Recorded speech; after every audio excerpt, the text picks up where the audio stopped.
This is Smart Women, Smart Power, a podcast that features conversations with some of the world's most powerful women.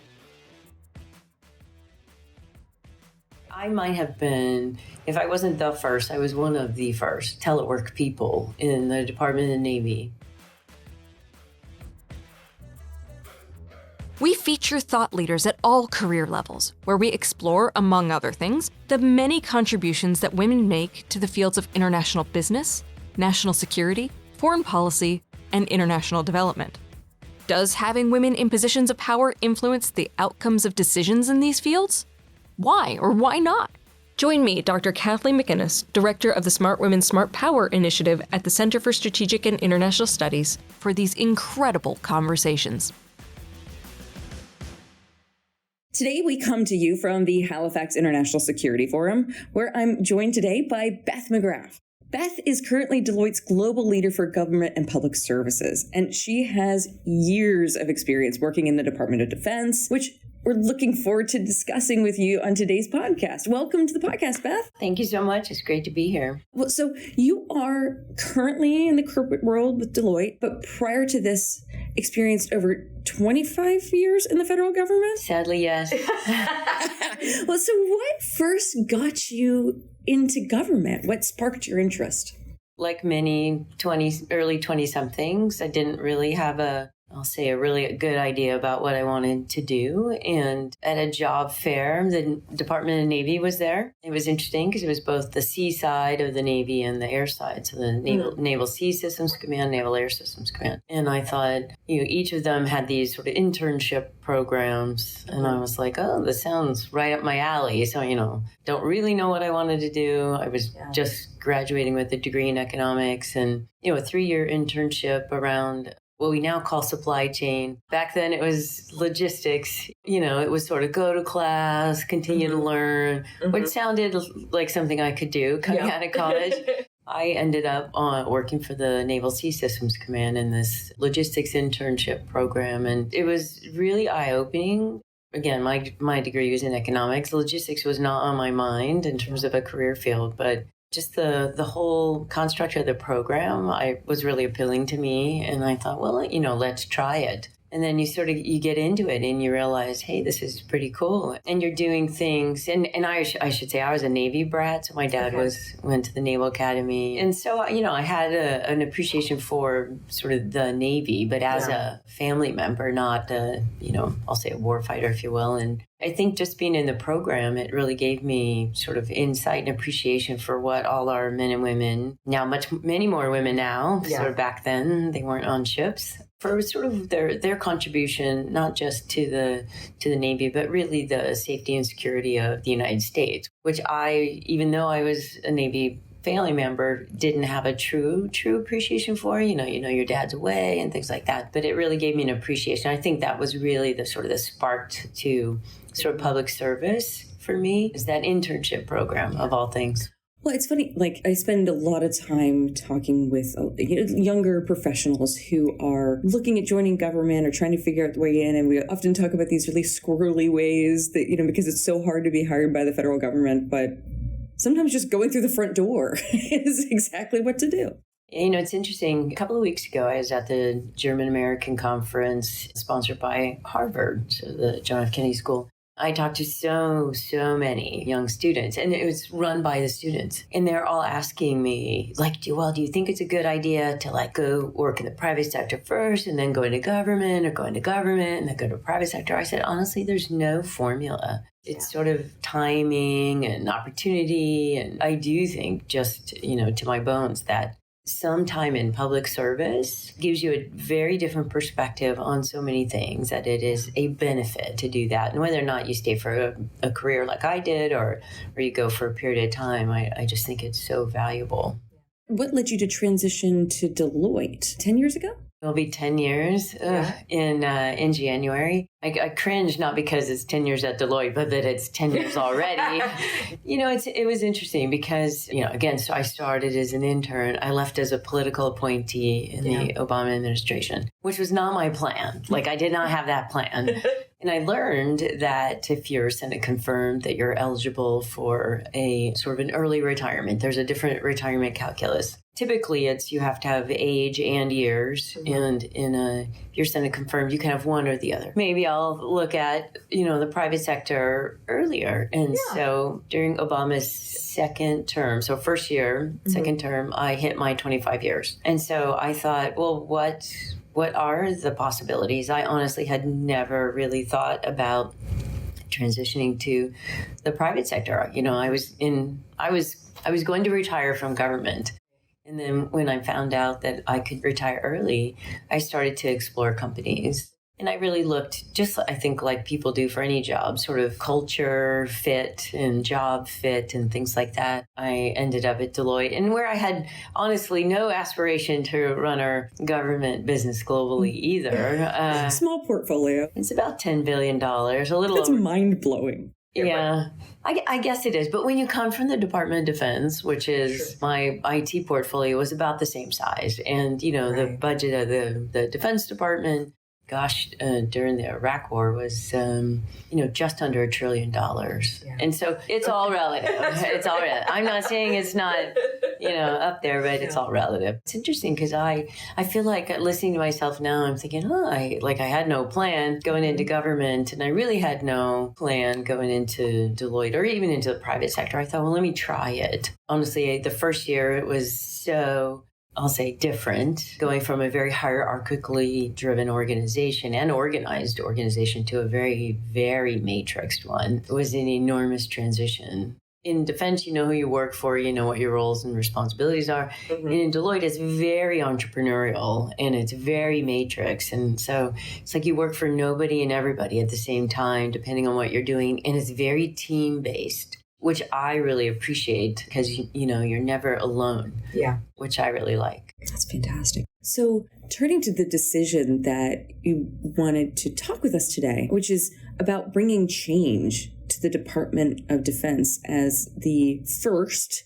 Chief Management Officer. Thank you so much for bringing this to us for a couple of reasons. Not only your insights into it, but also it was such a contentious position that was established, but so critically important. And then it was disestablished in 2021?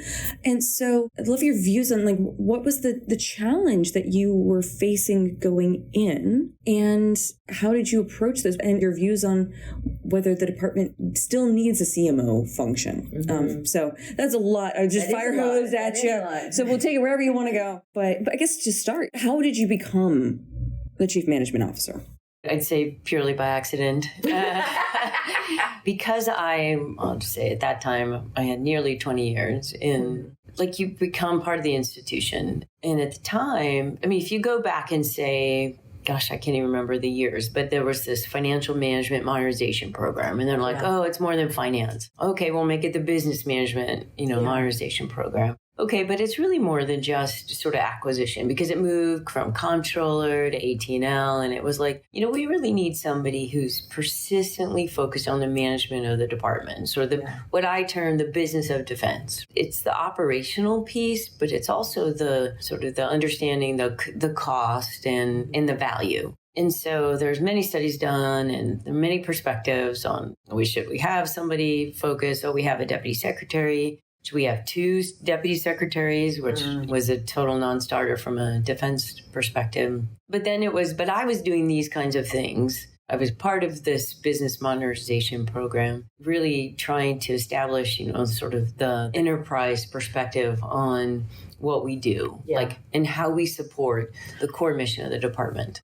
Which is so challenging as well. So you've got the services focused on training, you've got the combatant commands doing operations. Then you've got, particularly after Goldwater Nichols, this heavy layer of OSD trying to bring it together, to varying degrees of success. I think in part because it's more than just layering on bureaucracies and functions. It's management, which is a much more significant challenge. Yeah. Yeah, and it's interesting because I was working for Gordon England, so this was all established at the tail end of the Bush administration, and so we stood it up, and I think there were 5 or 7 people or something like that. And it was basically we'll let the next administration really decide what they want to do. And this is when, so Obama team came in and Bill Lynn was the deputy secretary. And it wasn't to do others' jobs. And that was really important for people to understand. It was to optimize across the functions, right? Because I'm part of the institution already, I think part of the reason to bring someone like me into that role is I know how the Pentagon works, right? Like I get how the E-ring works. Like I understand. And I think it was actually easier for someone like me to be the first person as opposed to bringing someone, outside the department into the department, as the others who succeeded me had limited government or defense experience. I think Secretary Carter came in as the ATNO. Bob Hale was the comptroller.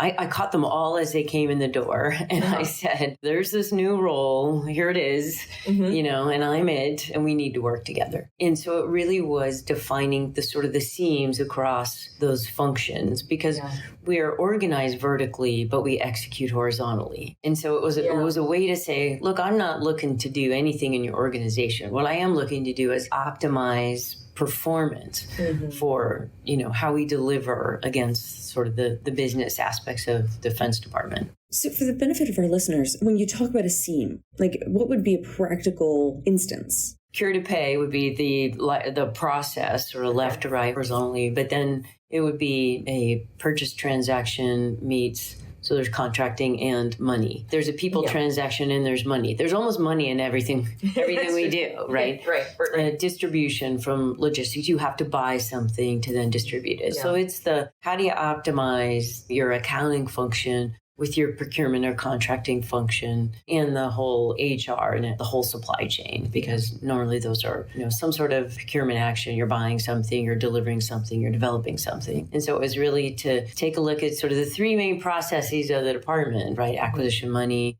and requirements, and say, how do we support it from a business perspective such that we're delivering the stuff people need when and where they need it, if it's paychecks, if it's material, if it's whatever. But it was to really sort of zoom out and say, what's the enterprise need from the collective us? And it was interesting because the Congress, when they passed the legislation to establish the chief management officer, they also had, included in the legislation was this, develop the strategic management plan. And so you have the national defense strategy, right? And all and then it was like, well, so what's the management plan that goes with that? And so I used that as almost the, I don't know if it was a catalyst, but it was a mechanism by which to get everybody's inputs and to get identify the seams, if you will, in these sort of end-to-end processes. So procure to pay, hire to retire, order to cash, all these really cool things that we love to talk about. But it was really getting into the details of like, what does that actually mean when these things don't work together? And it means people don't get paid, material doesn't get to where it's supposed to,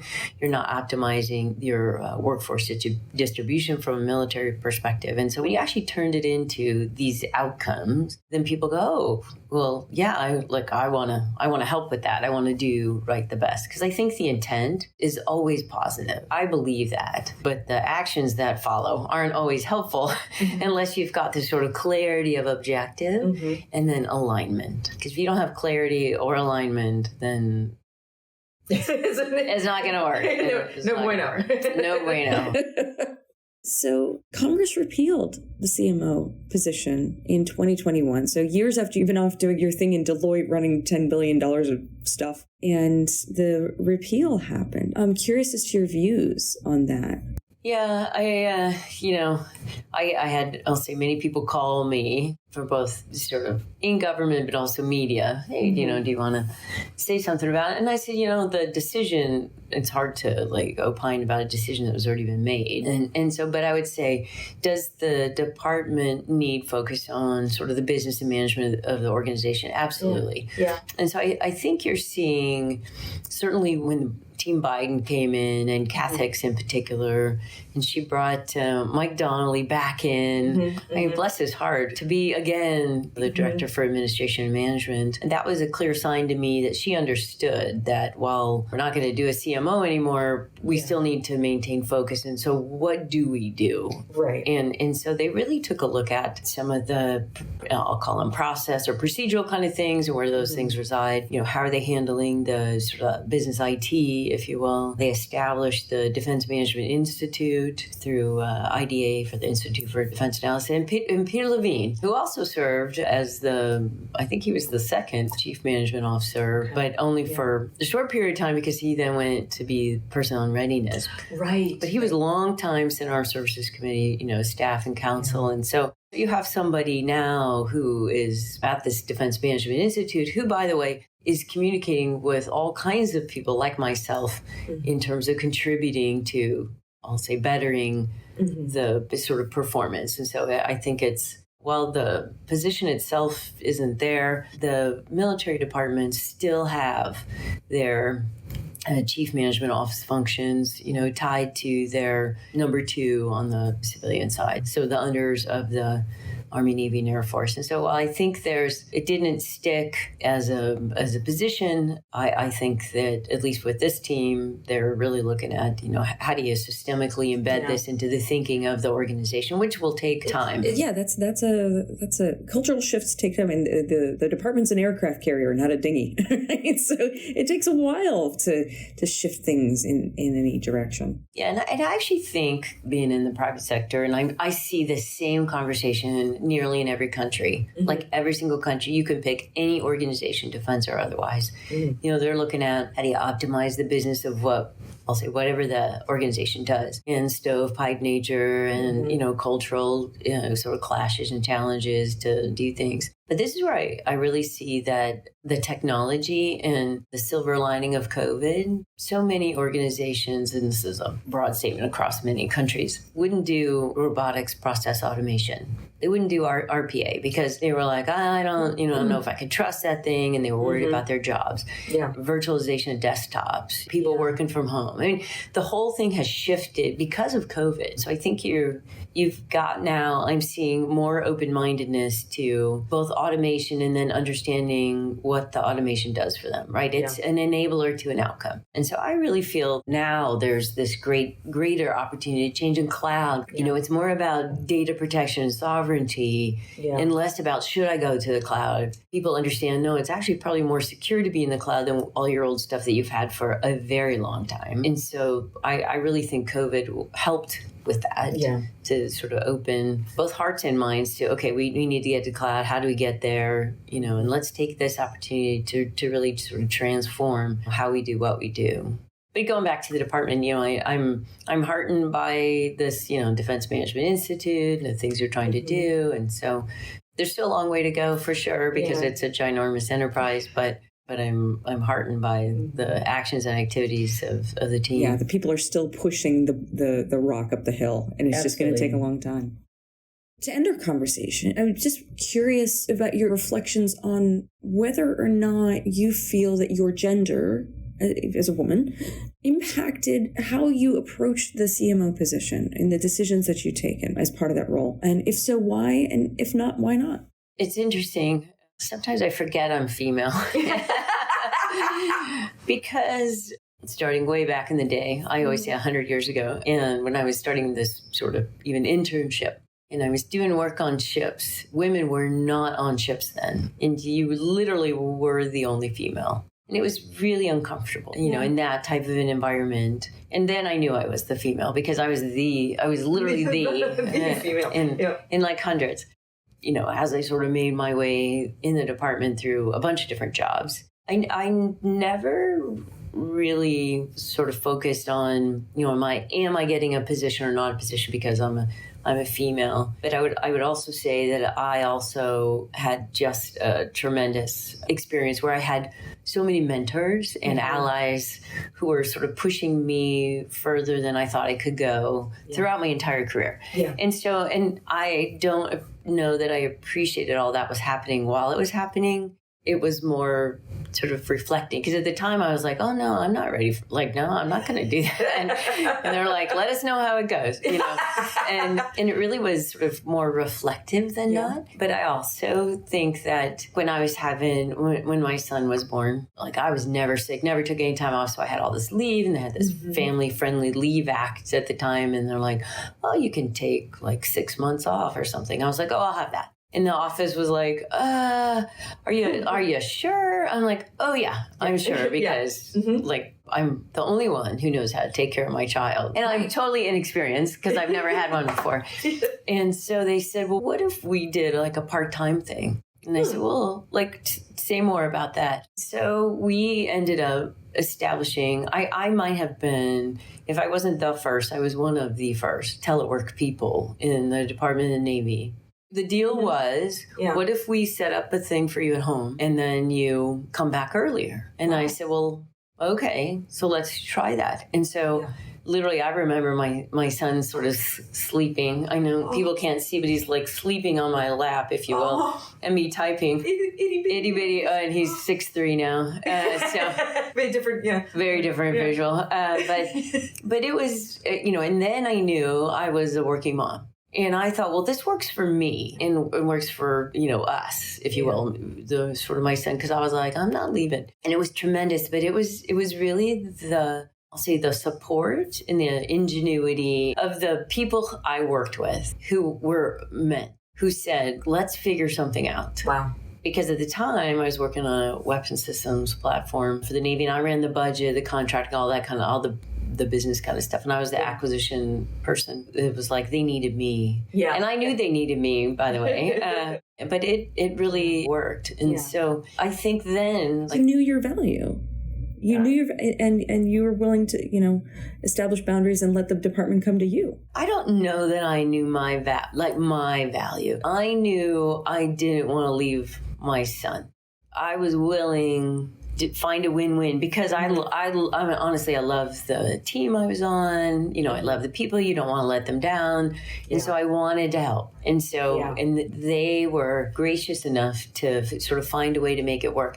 I don't think I would have come up with that myself to say, hey, how about this? I don't know that I would have had the strength to say, how about this? And I think as I sort of grew older and more experienced, and even the Secretary Lynn asked, would I be the, consider being the chief management officer?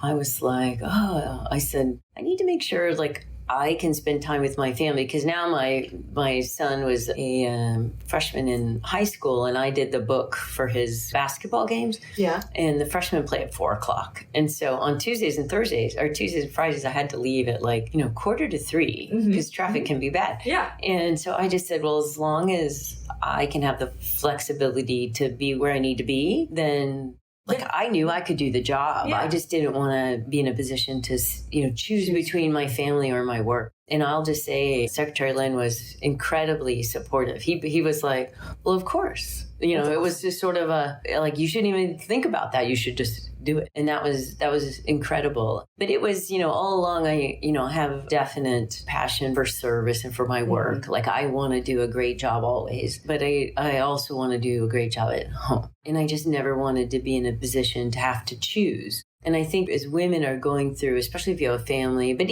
anything that sort of, is a demand on you as a person, if it's taking care of, or other things you like to do, it's really hard to find the appropriate balance sometimes. But I think for me, it was just never a question that my family would always come before my work. Yeah. But I wouldn't let my work suffer. And that puts a lot of pressure, I think, on women or anybody who has this demand on them to do, be all things to all people. Yeah, that resonates. I mean, because I'm now the mother of under two, and that some of the things that you're saying are really resonating with me. How, thinking about that balance and how do you make sure your work and family is, that you're present for both spheres of your life. Beth, thank you so much for joining us. Oh, thank you so much. It was great. I'm looking forward, however, to my first cup of coffee. and